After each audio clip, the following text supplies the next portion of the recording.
దేవునికి స్తోత్రం. అందరికీ మరణాత. దేవుడు మనకు అనుగ్రహించిన ప్రాముఖ్యమైన సమయంలో దేవుని వాక్యాన్ని ధ్యానించుకుందాము. ముందుగా వాక్య భాగం చదువుకుందాము. 29వ కీర్తన 4వ చరణము. యెహోవా స్వరము బలమైనది, యెహోవా స్వరము ప్రభావము గలది. ప్రార్థన. మహాపరిశుద్ధుడా, మహిమగల తండ్రి, సకలాశీర్వాదాలకు కారణభూతుడైన ప్రియ పరలోకపు తండ్రిని దివ్యమైన ఘనమైన నామానికి వందనాలు, స్తోత్రాలు, స్తుతులు చెల్లించుకొనిచున్నాము. ప్రాముఖ్యమైనటువంటి సమయంలో ప్రభా, నీ జీవ వాక్కును ప్రభా మేము వినాలని ఆశపడుచు ఉన్నాము. నీ వాక్కులో ప్రభా ప్రభావం ఉన్నది, నీ వాక్కులో బలము ఉన్నది, నీ వాక్కులో ప్రభా నాయన ఇదిగో అంతస్తు ప్రభా నాయన మాకు అనుగ్రహించనయ్యున్నావు గనుక నీ బలమైనటువంటి వాక్కుతో మమ్మలను బలపరచమని, నీ వాక్కుతో మమ్మలను తండ్రి నింపి నడిపించమని వాక్యమైన యేసుక్రీస్తు వారి నామములో అడిగి వేడుకొనుచున్నాము పరమ తండ్రి. ఆమెన్. దేవనామమున మీ ఎల్లరికూ శుభములు కలుగును గాక. ఆమెన్. అందరూ బాగున్నారమ్మా? దేవుని మహాకృపను బట్టి దేవుడు మరి యొక్క పర్యాయమైన వాక్యాన్ని అందించే అవకాశాన్ని అనుగ్రహించారు. చాలా సంతోషం. మరి ప్రాముఖ్యమైనటువంటి సమయంలో 29వ కీర్తన చదువుతూ ఉంటే చాలా విషయాలు ఈ కీర్తనలో కనబడతాయి మనకి. 150 కీర్తనల్లో 29వ కీర్తన ఒక ప్రత్యేకమైనటువంటి కీర్తనగా ఈరోజు మనము చూడబోతూ ఉన్నాం. ఒక్కొక్క కీర్తన ఒక్కొక్క ప్రత్యేకత. 23వ కీర్తన అనగానే దావీదు కీర్తన, యెహోవా నా కాపరి నాకు లేమి కలగద్దు అనేటటువంటి ఒక కాపరి గురించినటువంటి విషయాలు అక్కడ మనకు కనబడతాయి. 1వ కీర్తన అనగానే దుష్టుల ఆలోచన చెప్పున నడవక పాపుల మార్గం నిలవక అని కనబడుతూ ఎవరు ధన్యులో ఆ కీర్తనలో దేవుడు చెబుతాడు. యెహోవా ధర్మశాస్త్రమును ఆనందించుచు దివారాత్రము దాన్ని ధ్యానించువాడు ధన్యుడు అంటాడు. 97వ కీర్తన ఉందంటే ఆయన రెక్కల చాటున దేవుడు ఏ విధంగా మనల్ని దాచి కాపాడతాడో దూతలకు ఆజ్ఞాపించే విధానము, ప్రయాణం అంతట్లో ఆయన కాపుదల ఎలా ఉంటుందో ఆ కీర్తన మనకు తెలియజేస్తూ ఉంది. ఇలా ఒకటి కాదు, రెండు కాదు, చాలా కీర్తనలు, చాలా విషయాలు మనకు బయలుపరుస్తాయి. 128 అనగానే ఫలింపు కీర్తనగా చెబుతారు. 127 అనగానే ఆయన ప్రణాళిక లేకపోతే ఏది జరగదని చెబుతూ ఉన్నారు. 103వ కీర్తన అనగానే ఆయన చేసిన ఉపకారాలు దేన్ని మరవద్దని. 150వ కీర్తన, 147, 48, 49 శృతులతో కూడినటువంటి కీర్తన. ఇలా ఒక్కొక్క కీర్తన ఒక్కొక్క ప్రత్యేకత సంతరించుకుంది. అలాంటి ప్రత్యేకతలో ఈ 29వ కీర్తన దావీదు ద్వారా దేవుడు రాయించినటువంటి ఈ కీర్తన కూడా ఎనలేని ప్రత్యేకత గాంచిన కీర్తన. చదవబడినటువంటి వాక్య భాగములో యెహోవా స్వరము బలమైనది, యెహోవా స్వరము ప్రభావము గలది అని రాయబడింది. అంటే ఆయన స్వరము ఎలాంటిది అంటే చాలా బలమైనది, బలవంతుడైనటువంటి దేవుడు అని యెషయా 9:6లో మనము ఎరిగిన వారమై ఉన్నాం. ఆయన బలవంతుడు. ఆయన స్వరము కూడా ఎలాగుంది అంటే బలముగా ఉంది అని కనబడుతూ ఉంది.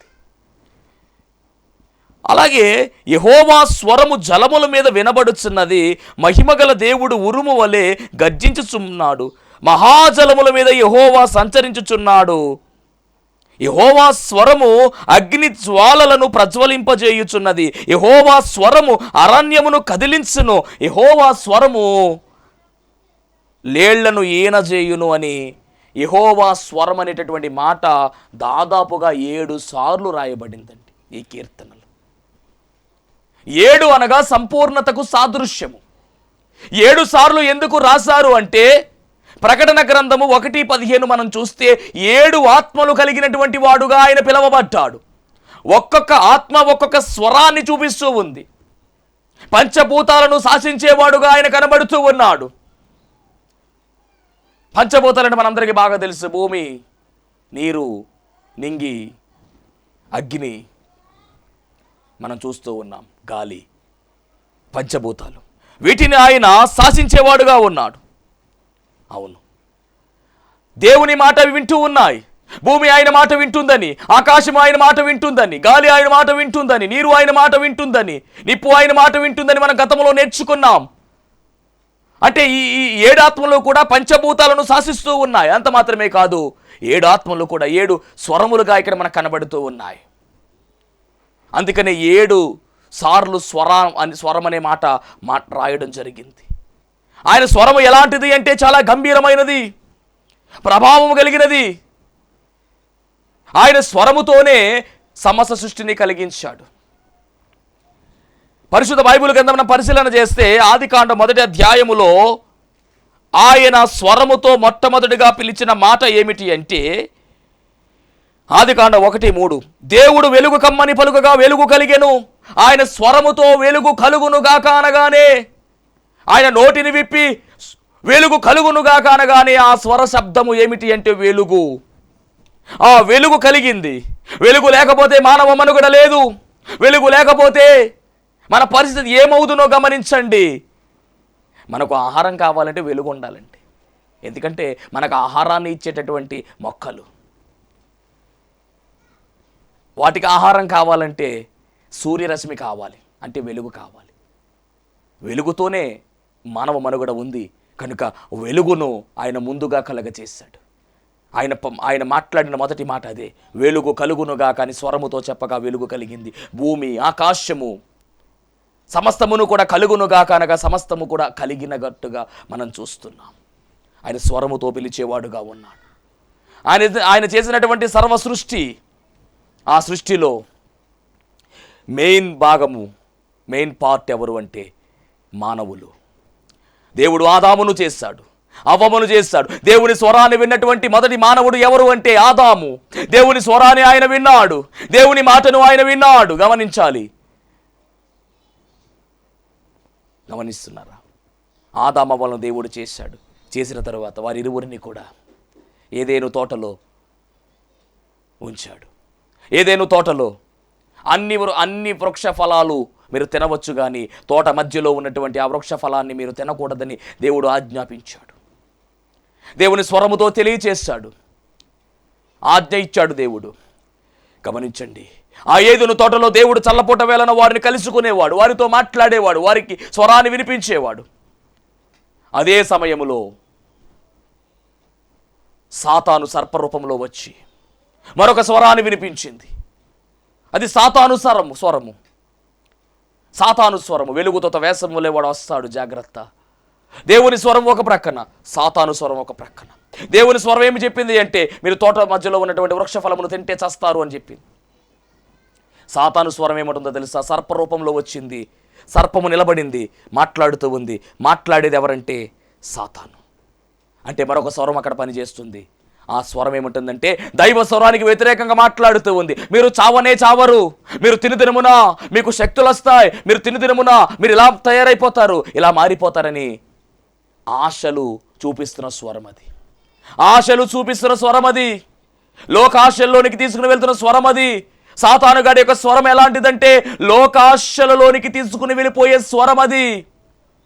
మనలను భ్రమపరిచేటటువంటి స్వరం అది, భ్రమపరిచే ఆత్మది. చాలా డేంజర్, జాగ్రత్త. మాయదారి వేషము వేసుకునేవాడు వాడు. మనలను పాపములోనికి నడిపించేవాడుగా, ఎరవేసేవాడై ఉన్నాడని తెలియజేస్తూ ఉన్నాను. ఎరేస్తారు, చేపలు పట్టడానికి ఎరవేస్తారు చూసారా, అలా ఎరవేస్తాడు, జాగ్రత్త. లోకాన్ని ఎరగా వేస్తాడు. లోకంలో ఉన్నటువంటి వాటిని చూపించి మనలను తప్పించి వేసే ప్రయత్నం వాడిది.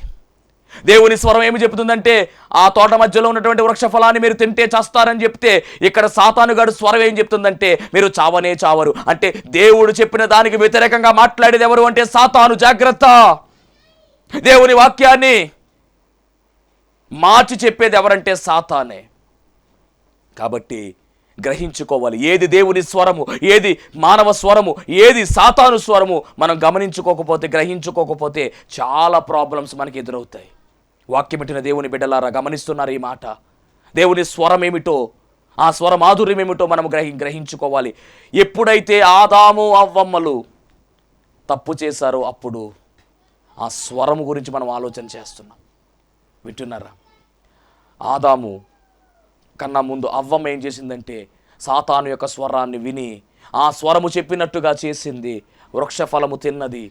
తరువాత మరలా తన మహిమ కోల్పోయిన తరువాత ఆమె ఆదాము దగ్గరికి వచ్చింది, ఆదాముతో మాట్లాడింది.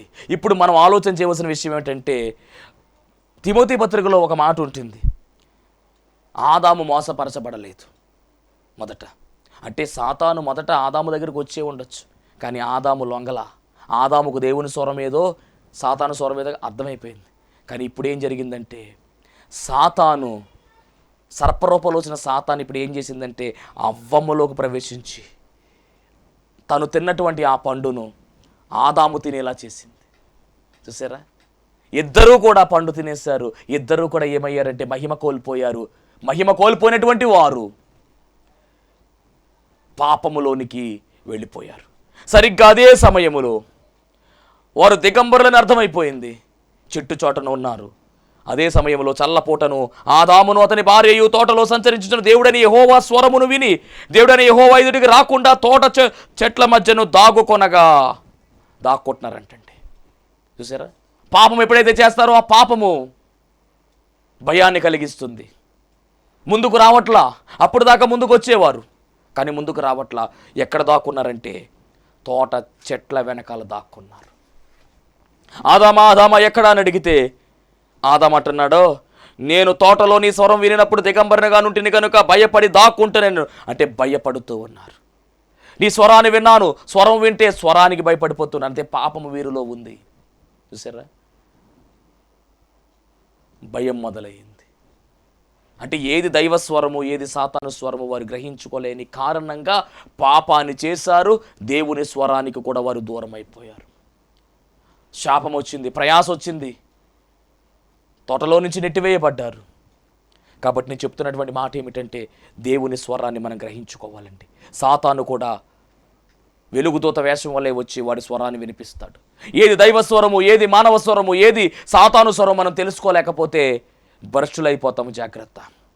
పాస్టర్ గారు మనకు ఎలా తెలుస్తుంది దేవుని స్వరం అంటే? ఏమీ కాదండి, పరిశుద్ధ గ్రంథమే మనకు రుజువుపరుస్తుంది. వాక్యానికి వ్యతిరేకంగా ఎవరైనా మాట్లాడుతూ ఉంటే గనక అది సాతాను స్వరం. అది వాక్యానుసారంగా ఎవరైతే మాట్లాడతారో అది దేవుని స్వరం. ఇదే మనం గమనించాలి. దేవుడు చెప్పిన పనికి వ్యతిరేకంగా కనుక ఉన్నట్లయితే ఖచ్చితంగా అది దేవుని స్వరము కాదు, అది దెయ్యపు స్వరం అనే విషయాన్ని మనం గమనించుకోవాలి. మనకు పరమ ప్రామాణికము పరిశుద్ధ బైబిల్ గ్రంథమే. ఈ బైబిల్ గ్రంథంలో రాయబడినటువంటి మాటలకు వ్యతిరేకంగా ఎవరైనా ఏమైనా మాట్లాడారంటే అది దేవుని స్వరము కాదు, సాతాను స్వరం అనే విషయాన్ని మనం గ్రహించుకోవాలి, గమనించుకోవాలి. మోసపూరితమైనటువంటి మాటలు, లోకానుసారమైనటువంటి మాటలు, ఆకర్షణ కలిగించే మాటలు, ఇవన్నీ ఎవరు అనుకుంటున్నారు? సాతాను యొక్క మాటలు. జాగ్రత్త, పడిపోతారు. జాగ్రత్త. భక్తి జీవితంలో పడిపోతే చాలా ప్రమాదమే. భక్తి జీవితం నుంచి భక్తిహీనులుగా, విశ్వాస జీవితంలోంచి విశ్వాసహీనులుగా, అవిశ్వాసులుగా మార్చేస్తాడు వాడు. కాబట్టి మనం ప్రతి క్షణము జాగ్రత్తగా వెళ్ళాలి. బహుజాగ్రత్త గలవారమై మనం ప్రయాణం చేయాలి. అనుదినము అనుక్షణము చాలా జాగ్రత్తగా మనం వెళ్ళవలసిన వారమై ఉన్నాం. ఎక్కడా కూడా సాతానుకు చోటిచ్చే వారముగా మనం ఉండడానికి వీల్లేదు అనే విషయాన్ని కూడా దేవుని సేవకునిగా తెలియజేస్తూ ఉన్నాను. అంటే ఇప్పుడు దేవుని స్వరాన్ని వారు కోల్పోయారు. పరిశుద్ధ బైబిల్ గ్రంథములో దేవుని స్వరాన్ని పట్టుకుని వెళ్ళిన వారు చాలామంది ఉన్నారు. ఆ స్వరమును పట్టుకుని పనిని తెలుసుకుని దానిని అనుసరించిన వారి జీవితాలు చాలా అద్భుతంగా వెళ్ళాయి. పరిశుద్ధ గ్రంథంలో మనం పరిశీలన చేస్తే నిర్గమకాండములో 3వ అధ్యాయం 4వ వచనం మనం పరిశీలన చేసినట్లయితే అక్కడ మోషే గారు మనకు కనబడుతూ ఉన్నారు. మోషే జీవితము, ఆయనకు దేవుని యొక్క ప్రణాళిక బయలుపరచబడినది కూడా స్వరముతోనే. ఈ విషయాన్ని మనం గమనించుకోవాలి. మోషే గారు అంతఃపురములో ఎదిగారు, 40 సంవత్సరాలు ఉన్నారు. తరువాత ఆయన మరొక 40 సంవత్సరాలు అరణ్యములో ఉన్నారు. తరువాత ఆయన తన మామ మంద అయినటువంటి ఆ మందను మేపుకుంటూ సీనాయి అరణ్యము దగ్గరకు, ఆ సీనాయి కొండ దగ్గరకు వచ్చారు. దాన్నే హోరేబు కొండ లేదా సీనాయి పర్వతం అన్నారు, లేదా పరిశుద్ధ పర్వతం అన్నారు. ఇన్ని పేర్లు ఉన్నాయి దానికి. సరిగ్గా అక్కడ మేపుతూ ఉన్నారు. అప్పుడు ఈ మోషే గారి యొక్క వయస్సు దాదాపుగా 80 సంవత్సరాలు.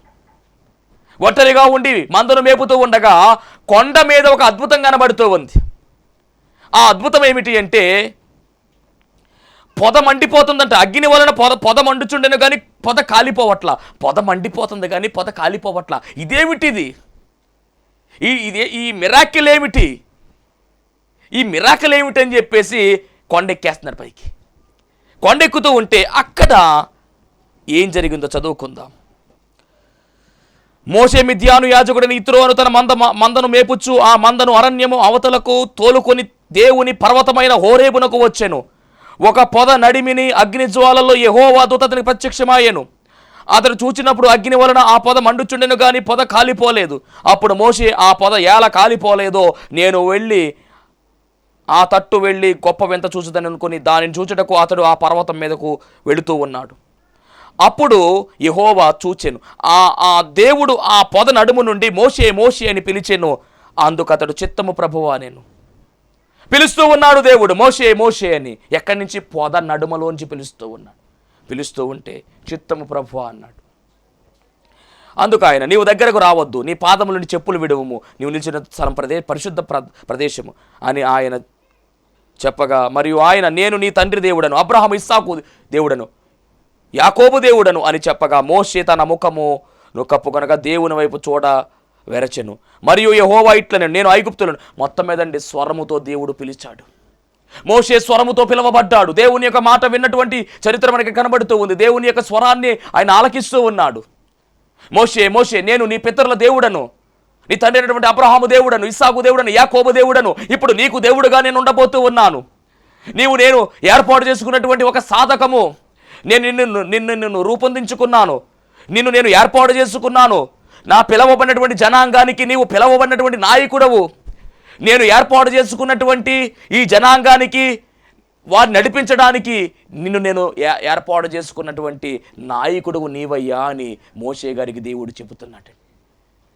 దేవుని యొక్క చిత్తం ఏమిటో మోషే గారికి తెలియజేస్తూ ఉన్నాడు.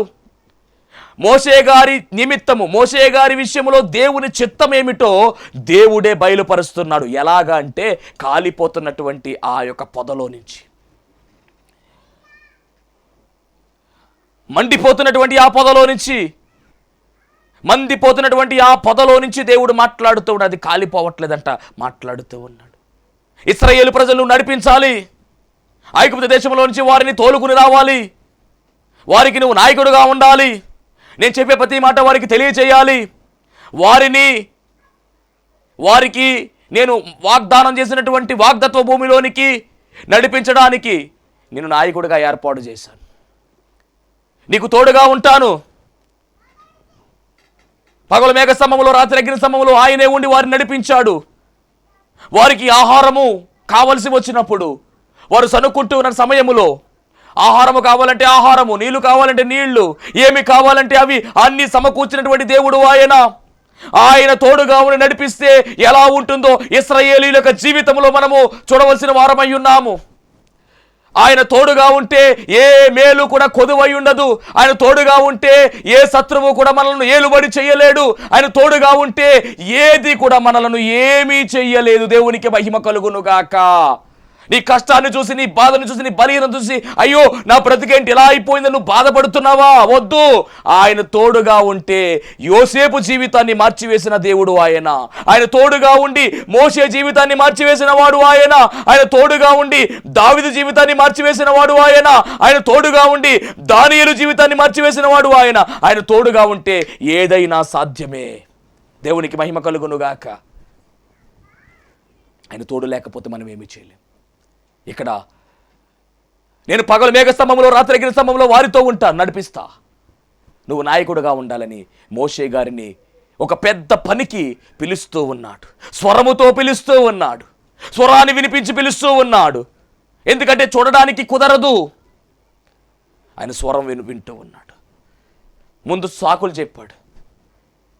అయినా కానీ నేను ఉన్నవాడు నన్ను వాడునై ఉన్నాను, నేను నీకు తోడుగా ఉంటాను, నువ్వు భయపడవద్దు, నేను నీకు సపోర్ట్గా ఉంటాను, నేను చెప్పినట్టు నువ్వు చెయ్యి చాలు అని ఒక పెద్ద ప్రణాళిక తెలియచేస్తేనండి మోషే దేవుడు చెప్పినట్టు విధానముగానే ఆయన చెప్పినటువంటి ప్రతి మాటను కూడా జ్ఞాపకం పెట్టుకున్నాడు.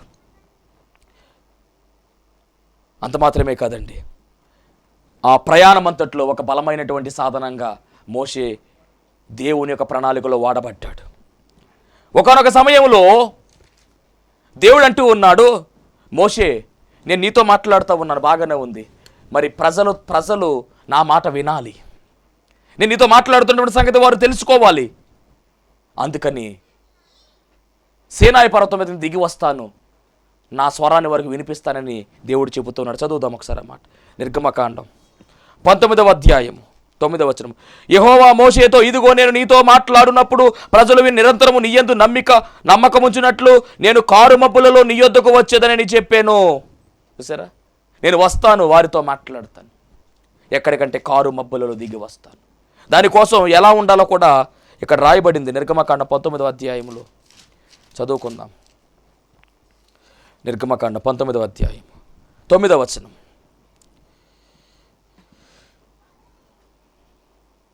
మోషే ప్రజల మాటలను యెహోవాతో చెప్పగా యెహోవా మోషేతో, నీవు ప్రజల యొద్దకు వెళ్ళి నేడును రేపును వారిని పరిశుద్ధపరచుము. వారు తమ బట్టలు ఉదుక్కొని 3వ నాటికి సిద్ధముగా ఉండవలెను. 3వ నాడు యెహోవా ప్రజలందరి కన్నుల ఎదుట సీనాయి పర్వతం మీదకి వచ్చును. 3 రోజులు పరిశుద్ధముగా జీవించాలి. నీవు చుట్టూ ప్రజలకు మేరను ఏర్పరిచి, మీరు ఈ పర్వతము ఎక్కవద్దు, దాని అంచును ముట్టవద్దు, భద్రము సుమి, ఈ పర్వతము ముట్టు ప్రతి వానికి మరణశిక్ష తప్పక విధింపబడును బడవలెను.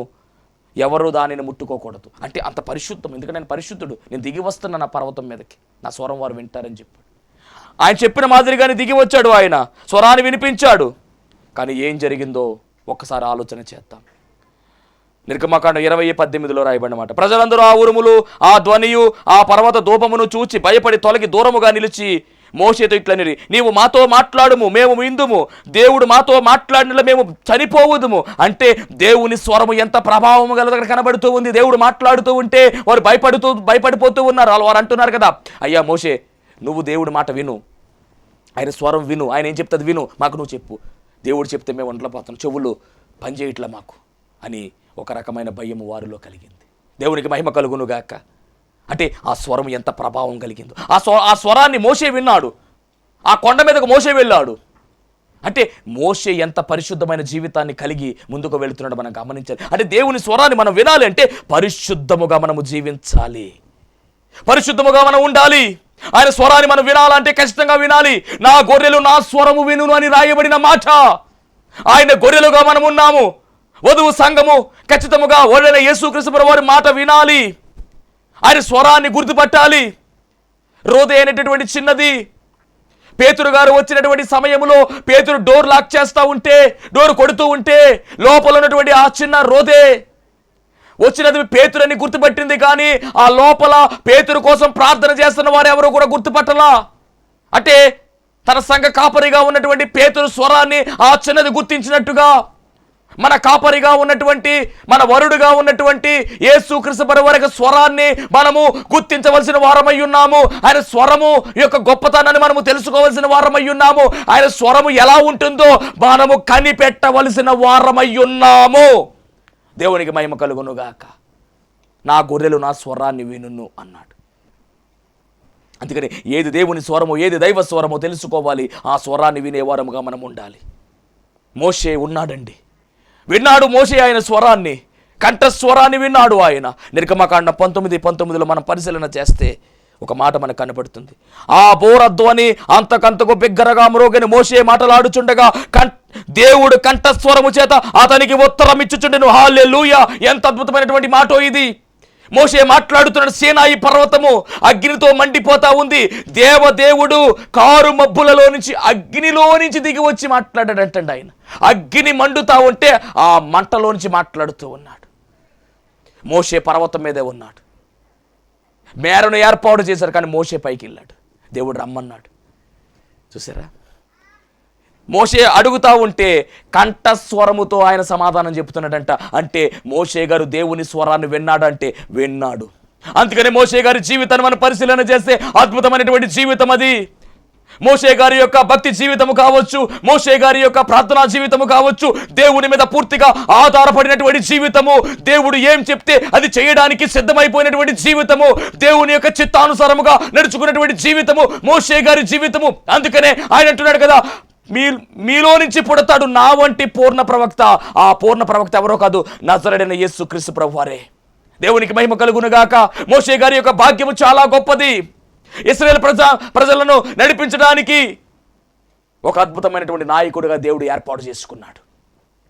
ఈ నాయకుడిగా ఉన్నటువంటి మోషేను దేవుడు సీనాయి పర్వతం మీదకి పిలుచుకుని కంఠస్వరము వినిపిస్తూ ఆ ప్రజలకు ఏం చెప్పాలి, ఇవన్నీ బయలుపరిచాడు.